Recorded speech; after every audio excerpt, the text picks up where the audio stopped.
حضرت رسول اللہ صلی اللہ علیہ وسلم ابھی آئے نہیں ہیں.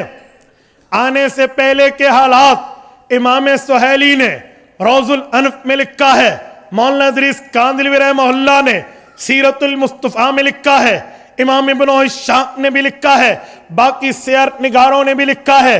وہ کہتے ہیں مدینہ طیبہ پر ایک بادشاہ کا گزر ہوا.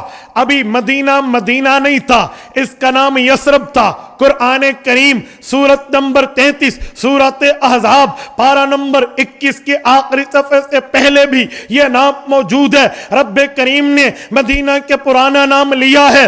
اللہ فرماتے ہیں مدینہ کے پرانے لوگ کہتے تھے یا اہل یثرب لا مقام لکم فرجعوا. اس سے پتہ چلا مدینہ طیبہ کا نام یثرب تھا. اس یثرب کی بستی سے شاہ طبہ حمیری گزرا ہے. شاہ طبہ حمیری کون ہے؟ قرآن کریم میں ہے اہم خیر ام قوم تبعین. یہ قوم تبع کا بادشاہ تھا. شاہ تبع یمن سے چلا تھا, یمنی حمیری قبیلے سے تعلق رکھتا تھا. جب یہاں سے گزرا اس کے ساتھ اس کے ممبر آف دا پارلیمنٹ, ان کے M N As M P As جو اس کے ساتھی تھے, ارکان دولت ارکان سلطنت وہ اس کے ساتھ تھے. اس میں علماء فقہا اولیاء جو تورات کے, زبور کے, انجیل کے, پچھلی صحائف و کتب کے عالم تھے, فاضل تھے اور ان کو علوم پہ دسترس تھی, وہ بھی ساتھ تھے. یثرب سے قافلہ گزرا, رات کو قیام کیا تو علماء نے یثرب کی پہاڑیوں کو دیکھا جو تورات زبور پڑے ہوئے تھے. ادھر سے تورات کے ورقوں کو کھولا, ادھر سے مدینہ یثرب کی پہاڑی کو دیکھا, ادھر سے انجیل کے صفوں کو دیکھا, مدینہ منورہ کی وہاں کی کھجوروں کے درخت کو دیکھا, مدینہ کے سنگریزے دیکھے, ریت دیکھی, مدینہ کے چشمے دیکھے, مدینہ کی پہاڑیاں اور جھاڑیاں دیکھی. یہ سب کچھ دیکھ کے علماء تورات زبور انجیل اس نتیجے پہ پہنچے کہ یہ آخری نبی کا مدفن اور دار الہجرت ہے. وہ تو شکر ادا کرنے لگے, واہ یہ تو بائی دا وے بادشاہ کے ساتھ یہاں سے گزرے, تو گزرتے گزرتے یہاں سے گزرے.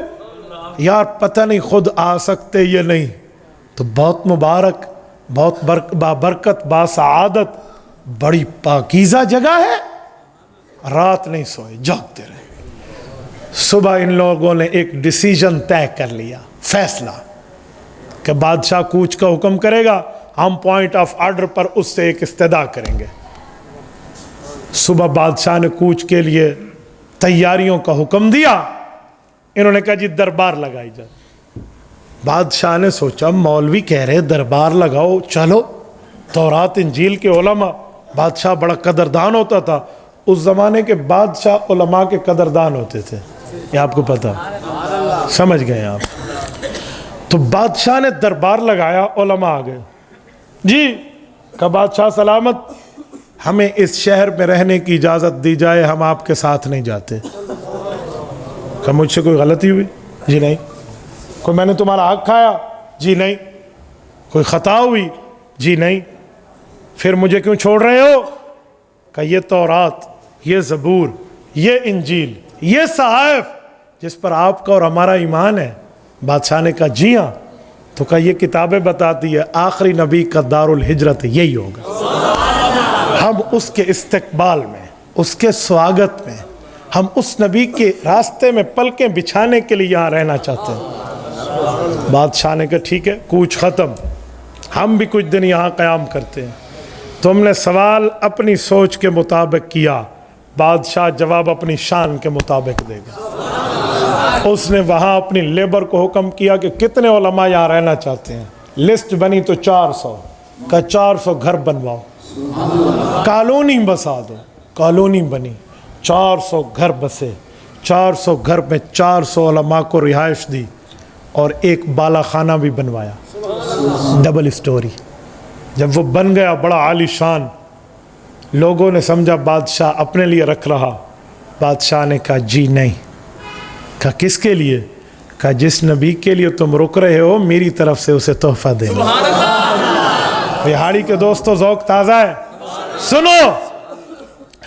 بادشاہ وقت نے وہ گھر دیا اور ایک اس زمانے کا لیٹر لکھا اور اس پر 6-7 جملے لکھے اور ان علماء کے حوالے کیے کہ اگر تمہاری ملاقات ہو اس نبی سے جس کی آمد کے لیے تم رک رہے ہو، یہ اسے پیغام دینا، ورنہ اپنی نسلوں کو وصیت کر جانا کہ وہ پیغمبر تک میرا یہ پیغام پہنچا دیں۔ وہ پیغام کیا تھا؟ سنو، بادشاہ کہتا ہے شہدت علی احمد انہ رسول من اللہ بارئ النسمی فلو مد عمری الی عمرہ لکنت وزیرا لہ وابن عمی وجاہدت بالسیف اعداءہ وفرجت عن صدرہ کل غمی۔ اردو کا دامن تنگ ہو جاتا ہے اس کا ترجمہ کرتے ہوئے، یہ محبت میں ڈوبے ہوئے لفظ ہیں۔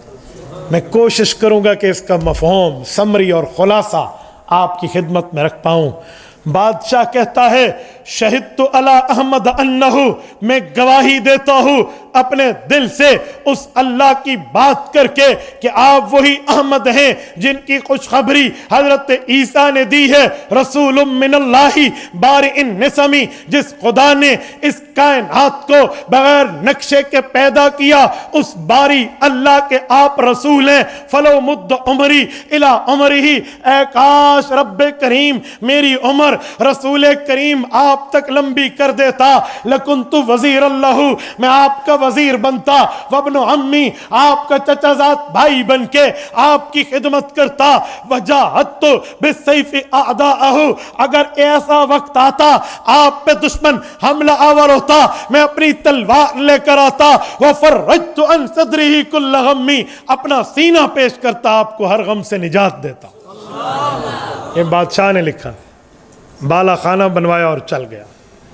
میں پورے شعر کی تشریح نہیں کرتا، میں ایک جملے کی صرف بات کرتا ہوں، میرا عنوان کچھ اور ہے، میں ایک جملہ دینے لگا ہوں۔ لکنت وزیر اللہ وابن عمی، کیا مانا؟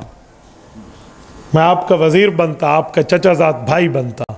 چچا زاد بھائی تو بندہ نہیں بن سکتا، تو حمیری ہے، رسول اللہ تو ہاشمی ہوں گے۔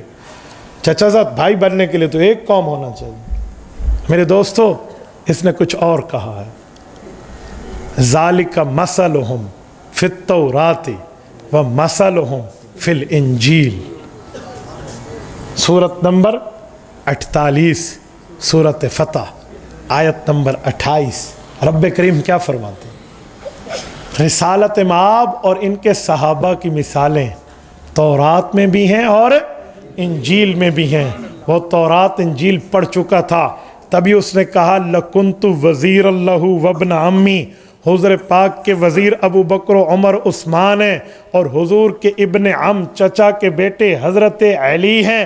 وہ کہنا چاہتے ہیں اللہ کے رسول، اگر آپ نے مجھے آپ تک عمر دی، میں خلافت راشدہ کی طرح آپ کا تعاون کرتا ہوں۔ لکنت وزیر اللہ وابن عمی۔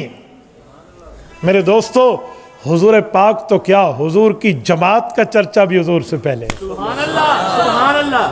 تو رسالت مآب کا ذکر حضور سے پہلے، یہی اوس اور خزرج جو صحابہ کی دو جماعتیں حضور پر ایمان لائی، یہ انہی 400 علماء کی اولادیں۔ حضرت ابو ایوب انصاری کے گھر آ کر حضور کی اونٹنی بیٹھی۔ یہ حضرت ابو ایوب انصاری کا اپنا گھر کیا تھا؟